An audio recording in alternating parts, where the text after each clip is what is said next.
আজকে আমরা এসেছি দুর্গাপুরে মুচিপাড়ায় রুদ্রাক্ষ শিব মন্দিরে। অনেক দিন ধরে ইনস্টাগ্রামে খুব ভিডিও দেখছি এর, তাই আর থাকতে না পেরে চলে এলাম। আমরা আসছি বিজন থেকে, কিন্তু রাস্তায় একটু বৃষ্টি পাওয়ায় আমাদের ঢুকতে প্রায় সন্ধে।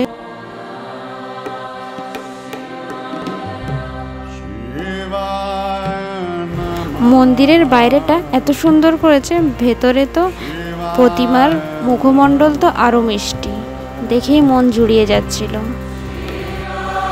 মন্দিরের ভেতরে উমা পার্বতী, গণেশ কার্তিক আর শিবলিঙ্গ, আর তার সাথে তো নন্দীকে থাকতেই হবে। বেশ সুন্দর বানিয়েছে মন্দিরটা।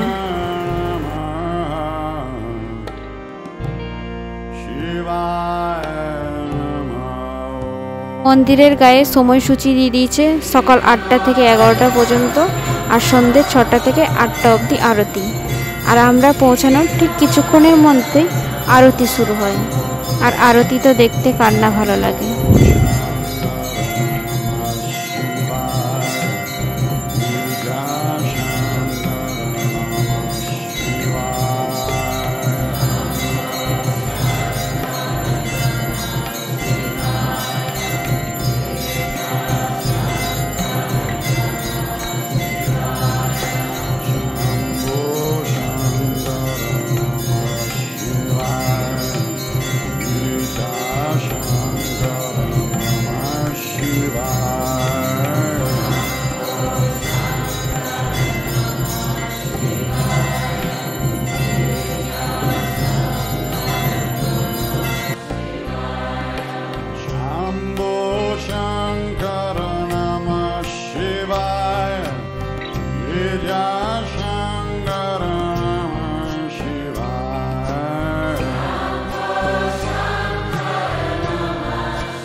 সবাইকে আসবার অনুরোধ করলাম, অবশ্যই এসে দেখেছিও। খুব সুন্দর বানিয়েছে মন্দিরটা।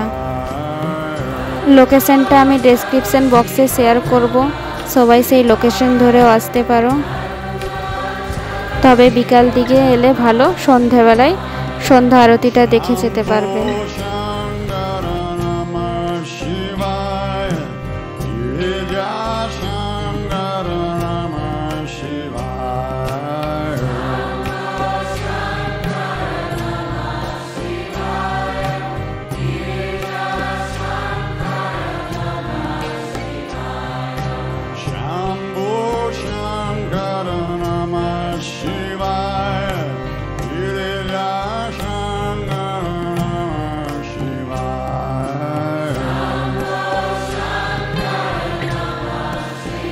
মহাদেবের নাম নিয়ে রাস্তায় চাঁদ দেখতে দেখতে আমরা বাড়ির উদ্দেশ্যে চললাম।